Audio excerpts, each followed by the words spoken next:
You don't remember the exact moment it started. Maybe it was just a routine checkup, the kind you almost canceled because you were too busy. Or maybe it was the phone call late at night, the kind that makes your chest tighten before you even answer. Either way, something changed. The world didn't end, but something inside you cracked. Not loudly, not dramatically, just a subtle shift in the air, like the pause between two heartbeats. You felt it before you understood it. The curtain had lifted, and death, once a distant abstraction, now stood quietly in the corner of the room. Not screaming, just waiting. Until now, death had belonged to other people. It was something that happened on the news, in books, to celebrities or distant relatives. You knew it existed, everyone does, but you lived as though you were immune to it. Like youth or routine or plans for next year were a shield strong enough to hold it back. But now, you know better. Now you've seen its eyes and they look startlingly human. You try to carry on like before. You still go to work, pay the bills, scroll through your phone. But something feels different. The things that used to matter, the petty arguments, the need to impress, the mindless distractions, feel strangely hollow. You notice how often people talk without listening, how you go entire days without really feeling anything. You find yourself staring out of windows, watching the wind move through the trees, wondering why you've been in such a hurry all your life. It's not that you're dying. Not today, not yet. But you've realized that you will. And that changes everything. Irvin D. Yalom calls this awakening experience. It's not necessarily traumatic. It doesn't always come with blood tests or funerals. Sometimes it arrives in silence. The realization that your time is finite, that there's no do-over, no extra round. It shakes you, but it also opens you. For the first time, you begin to ask questions you never had the courage to face. Why am I here? What really matters to me? Who am I when no one's watching? And those questions don't come with easy answers. They demand more than surface-level reflection. They want you to feel your own impermanence, not in theory, but in your bones. They want you to look at your life like a story near its climax. Not everything can be rewritten, but the ending is still yours to shape. You remember something Yalom wrote, "Though the physicality of death destroys us, the idea of death saves us."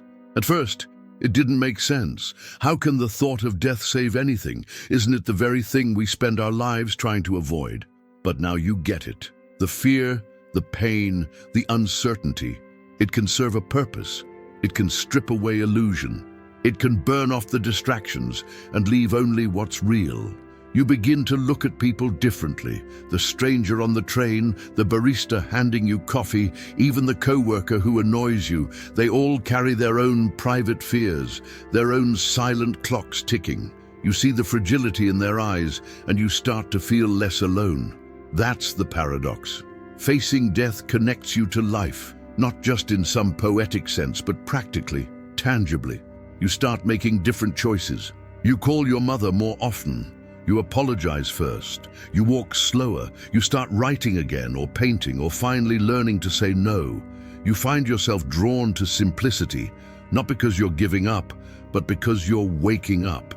And the fear, it doesn't vanish. It still whispers to you at night, but it no longer paralyzes you. Instead, it humbles you. It reminds you that every moment is borrowed and that gratitude isn't just a feeling. It's a discipline. Eventually, you understand that this isn't a crisis. It's a turning point. You've been given a rare kind of vision, the kind that can't be unseen. The world hasn't changed, but your way of seeing it has. And once that shift happens, there's no going back. You're alive, you're aware, and whether you realize it or not, this may be the most honest you've ever been with yourself. You don't talk about it. Not really. When someone brings it up, death, dying, the end, you either change the subject or laugh it off. It's too heavy, too uncomfortable, too final. Even when someone close to you dies, you stay busy with the logistics, the flowers, the funeral, the formalities. Grief becomes a task to manage, not a truth to sit with. And when you're alone again, you scroll through your phone, you open Netflix, you go back to work. anything to avoid that cold, suffocating silence. But the fear is there, whether you speak it or not. It lurks beneath your choices, your habits, your distractions. It's not just fear of dying, it's the fear of being forgotten, the fear that your life won't have mattered, the fear that everything you've built will eventually turn to dust. It whispers that you're wasting time, that you're not really living, that you're just going through the motions while the clock keeps ticking. Irvin D. Yalom knew this terror well. In Staring at the Sun, he writes that much of our anxiety, the quiet, chronic unease that follows us, is rooted in death denial. We try to escape the truth of our mortality through achievements, wealth, busyness, and superficial relationships. We build fortresses of distraction, thinking they will protect us, but they don't. They only delay the reckoning. And yet, you keep running. You fill your calendar so full there's no time to think. You set goals and chase them relentlessly, even when they don't mean anything to you anymore. You tell yourself that if you just get the promotion, buy the house, lose the weight, everything will feel right again. But it doesn't, because none of it touches the root. You keep yourself in motion because stillness feels dangerous. In silence, the thoughts creep in. You wonder if you're living someone else's dream. You question if your relationships are real or just comfortable. You feel the weight of your own avoidance, and so you keep moving. But what is it costing you? When you run from death, you also run from life. You numb yourself to the depth of your own experiences. You stay in shallow waters because diving deep feels too risky. You hesitate to love fully, afraid of loss. You play it safe, not because you're content, but because you're terrified. You delay the conversations that matter. You pretend you have time. Yalom wrote that we all suffer from existential guilt, not for doing wrong, but for not doing enough with the time we've been given. And the more we avoid the reality of our death, the more we avoid taking responsibility for how we live. We give away our days as if they're infinite. We silence our dreams. We postpone joy. But here's the truth. Death is not the enemy. Denial is. You begin to understand this slowly. Maybe it's a quiet evening alone when a strange calm washes over you. Maybe it's holding someone's hand in their final days, watching their breath grow shallow and realizing that everything you feared is coming for you too. And yet, in that moment, there's also something tender, something sacred. You realize that the very thing you feared might be the very thing that gives your life meaning. You remember a quote from Yalom: "We must allow death to keep us company, to sit beside us at the table, not as a threat, but as a reminder, not as an enemy, but as a guide." So you stop running. You let the fear speak. You listen, not with panic, but with curiosity. You allow yourself to feel the weight of your impermanence, not as a punishment, but as permission. Permission to say what you mean. Permission to love more honestly. Permission to stop waiting for someday. You realize that death doesn't have to be a terrifying shadow. It can be a compass. It can point you toward what matters most. And with that, something begins to shift. You're still afraid. That part doesn't vanish. But you're not paralyzed anymore. You're aware. And that awareness changes the way you see everything. Your time, your people, your choices. They all glow a little brighter now because they're not guaranteed. And somehow that makes them more beautiful. You stop running. And for the first time, you begin to walk towards something real. It doesn't happen all at once. There's no thunderclap, no blinding light, no dramatic transformation. Instead, it begins in the quiet. After you've stopped running, after you've allowed the fear of death to settle beside you, something unexpected starts to grow. It's not comfort, not yet, but it is clarity. And it comes with a strange kind of peace. You're awake now, in a way you weren't before. You begin to see things differently, not in the mystical sense, but in the way a fog slowly lifts after years of living in it. Objects have sharper edges. Conversations feel more vivid. Even the routine, the mundane acts you used to rush through, take on a kind of sacred texture. You notice the sound of your own footsteps, the way someone laughs when they're caught off guard, the way sunlight warms your face in the morning like it never did before. This is what Yalom calls existential awakening. It's what happens when the awareness of death stops being a torment and starts becoming a teacher. And the first thing it teaches you is this: life is not something to be endured or perfected. It is something to be inhabited. You start asking questions you used to ignore. Why am I doing what I'm doing? Who am I trying to impress? What will I regret if I never change? And for once, you don't try to escape these questions. You sit with them. You let them rearrange you. You let them tear down old beliefs and habits that never really belonged to you. You realize how much of your life has been borrowed, not just in time, but in meaning. You inherited goals, you followed rules, you lived as if there were some hidden script you were supposed to memorize. But death, or rather your awareness of it, erases that script. It demands something raw, something real, and that's when something powerful happens. Meaning stops being a mystery. It stops being something you search for out there in books or gurus or distant futures. You begin to realize that meaning is not found, it is made, moment by moment, choice by choice. Irvin D. Yalom wrote that meaning is something you create through your actions, your relationships, your presence. And suddenly that becomes not only understandable, but liberating. You don't need a perfect life. You don't need eternal answers. You just need to be present with what is, and to care enough to shape it. A simple walk becomes meaningful when you take it with intention. A conversation becomes meaningful when you stop hiding. Even the pain, the grief, the losses, the failures begins to hold value because you can see how they've formed you, carved out depth inside you that comfort never could. You notice how much you've avoided discomfort in the past, how much you clung to routine and distraction to avoid uncertainty. But now, discomfort doesn't scare you as much because you know what true fear feels like. And it's not the awkward silence or the risk of failure.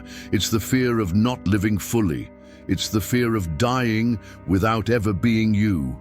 And so, you begin to change. Not loudly, not publicly, but deeply. You say no more often, not out of rebellion, but out of respect for your time. You say yes more often too, to beauty, to risk, to joy, to love. You reach out to people you've hurt. You speak truths you used to swallow. You start small things you used to postpone. That letter, that project, that conversation. You're still scared, but now the fear feels like a reminder that this moment matters. And in those moments you realize you are not alone. Everyone around you, even those who seem confident, successful, untouchable, they carry the same unspoken awareness, the same ticking clock, the same longing for meaning. You begin to meet them differently, not with judgment or comparison, but with compassion. You are not the only one who woke up. You're just one of the few who admitted it, and that's when the deeper meaning takes shape, not in your achievements, but in your presence, not in your perfection, but in your willingness to live truthfully. Death has become your catalyst, not your enemy, not your ending, your awakening. You don't know how much time you have left, but now you know what to do with it. You've always known that you're surrounded by people. At work, at home, online, there's no shortage of voices, messages, and faces. But that's not the same as being known. Not really. Because even in the noisiest room you felt it, that deep, strange ache of being completely alone in your experience. You could be lying next to someone you love and still feel like you're on an island. That's the part no one talks about. That even in the best moments, a promotion, a birthday, a celebration, there's a quiet voice reminding you that no one else can live this life for you. No one else will carry your memories, your regrets, your dreams. No one else will lie in your bed the day you take your last breath. Irvin D. Yalom called this existential isolation. It's not about being lonely for company. It's the loneliness of being you, of having a life that no one else can ever fully enter. No matter how close you get to someone, there will always be a space between your soul and theirs. A private chamber of thoughts, fears, longings, and questions. That is your burden, but also your invitation.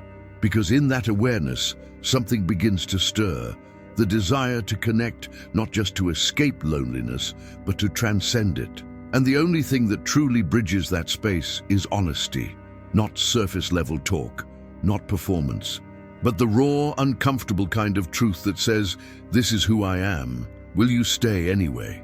You begin to notice the difference between contact and connection. You've had thousands of interactions in your life, but very few encounters. Encounters, as Yalom described, are moments where two people meet as authentic beings, without roles, without defenses. These are the moments that change you. Think back. You've had them, even if they were rare. Maybe it was a late-night conversation when someone told you they were scared. Maybe it was the time you confessed a shameful truth and the other person didn't flinch. Maybe it was just a look across a hospital bed or through a tear that said, "I see you." Those moments matter more than you realized at the time. They stick to your memory like fingerprints on glass, because in those seconds, you weren't alone. The space between two souls narrowed, and something real passed between you. You start to see now that connection is not a bonus in life. It's a necessity, not just for happiness, but for meaning. Because meaning isn't found in what you take, but in what you give, in the impact you have on another person's inner world. That is your legacy. Yalom wrote that the desire to leave a legacy, to be remembered, to have mattered, is one of the most powerful antidotes to the fear of death. And legacy doesn't mean fame or fortune. It can be as simple as this. Did someone feel less alone because you were here? You begin to measure your days differently, not by how much you accomplished, but by how deeply you connected. Did you look into someone's eyes today, not just over their shoulder? Did you listen, really listen? Or were you just waiting for your turn to speak? Did you show someone your fears? Did you let them show you theirs? This shift doesn't erase your isolation completely, but it transforms it. Because now, you're no longer afraid of being seen. You're afraid of never being seen, of going through your life in a mask, missing the chance to share your real self with someone who might actually understand. And so you start to reach out, not for comfort, but for contact. You speak more openly. You ask better questions. You stop trying to impress, and instead, try to meet. And little by little, you feel something forming beneath your feet. Not certainty, not safety, but connection. Real, fragile, sacred connection. It doesn't always go smoothly. Some people pull away. Some aren't ready. But that doesn't stop you anymore. Because you know what's at stake. You know that in this short, mysterious life, you don't get many chances to be fully known. And when you do get one, you take it. That is how you begin to heal. Not by escaping your aloneness, but by honoring it and inviting someone else into the space with you. This is your legacy, not a monument, not a name in lights, but a series of moments, of meetings, of human truths shared in a world that so often runs from them. And long after you're gone, those moments will remain, carried in the hearts of those who felt seen because of you. You sit quietly in the therapist's chair, but this time, you're not the one talking. Instead, you listen, not just to words, but to lives unfolding in front of you. You hear stories filled with fear, regret, love, and hope, all tangled together in the delicate thread of mortality. These aren't just tales from strangers. They are mirrors reflecting parts of yourself you may have hidden away. One patient tells you about the sudden loss of a spouse, the way their absence turned the world upside down. They speak of loneliness that feels endless, and the haunting question, how do I keep going when everything I loved is gone? You feel their pain, but you also notice the moments they mention when they found a flicker of light, a phone call from a friend, a memory that brought a smile, the first time they dared to hope again. Another shares their struggle with a terminal illness, facing death head-on with a mixture of terror and courage. They reveal how they started to see death not as a thief, but as a kind of final teacher, one that forced them to prioritize what truly mattered: forgiveness, reconciliation, small joys, and deep breaths. They teach you that dying well is not about surrender, but about choosing presence over panic. Through these stories, you learn that death strips away pretense. It exposes the raw core of what it means to be human, vulnerable, imperfect, desperately seeking meaning. You see that each patient's journey is unique, but the lessons they offer are universal. You begin to understand that what it means to die well is not about the absence of fear, but about how you live in the shadow of that fear. Irvin D. Yalom's patients taught him, and now teach you, that facing death can awaken a fierce desire to connect, to love, and to forgive. It can inspire acts of bravery that are invisible to the world. A phone call to an estranged child, a letter of apology, the decision to tell someone you love them one last time. You also learn about the paradox of control. While you cannot stop death, you can choose your attitude toward it. You can decide how much space fear occupies in your life and how much space gratitude and courage can take instead. These patients remind you that even in the final chapters, you still have agency. You can still write your story. Their stories challenge you to rethink your own relationship with mortality. Maybe you've spent years avoiding the topic, distracted by work or screens or social media. Maybe you've never told someone how much they mean to you, or you've let resentment linger too long. Maybe you've been living for the future, forgetting to inhabit the present. But now, hearing these stories, you feel a shift. You realize that dying well starts with living well, with intention, honesty, and presence. It's about embracing your fears and allowing them to guide you toward what is most meaningful. It's about being brave enough to face your own story, no matter how unfinished it feels. You think about the patients who found peace not because death was easy, but because they chose to see it differently. You think about their courage, and it fuels your own. You understand that their stories are not just theirs, they are yours too. Their journey toward acceptance is an invitation for you to embark on your own. And in this invitation lies hope, because while death is inevitable, the way you live before it arrives is not. You can choose fear, or you can choose awakening. You can run, or you can face the terror and find meaning on the other side. Their stories become your teachers, guiding you to a deeper understanding of what it means to be alive, to be fully, painfully, beautifully human. You wake up every morning knowing, somewhere deep inside, that your time is limited. It's not a haunting thought that paralyzes you, but a quiet companion walking beside you. You carry this awareness not as a burden, but as a guide, a lantern lighting the path through the fog. Irvin D. Yalom taught that living with death at your side is not morbid or despairing, it is liberating. The knowledge of mortality sharpens your focus. It frees you from the illusions of permanence and control. It invites you to be fully present, fully alive in each moment. You notice how your priorities change. The trivial worries, the endless to-do lists, the quest for approval, they lose their grip. Instead, you begin to invest in what truly matters: connection, authenticity, love, and meaning. You learn that the quality of your life is measured not in achievements or possessions, but in the depth of your experiences. You start practicing gratitude with new sincerity. You savor the taste of your morning coffee, the warmth of sunlight on your skin, the sound of laughter echoing in a room. You no longer take these simple gifts for granted because you understand their fleeting nature. Fear doesn't disappear, but it becomes a teacher, not a jailer. When anxiety about the future rises, you breathe deeply and remind yourself that fear is a signal, a nudge to pay attention, to choose wisely, to live deliberately. You embrace vulnerability, knowing that it is the gateway to true intimacy. You allow yourself to be seen, flaws and all, because you recognize that authenticity is more precious than perfection. You stop hiding behind masks, scripts, and social expectations. You forgive others and yourself, freeing yourself from the chains of resentment and regret. You let go of grudges that have weighed down your spirit. You choose peace over bitterness. You speak your truth, even when it's uncomfortable. You say, "I love you," I'm sorry, I need help, because you understand the power of honest communication. You cherish your relationships not because they are perfect, but because they are real. You create, you explore, you take risks. You pursue passions that light up your soul.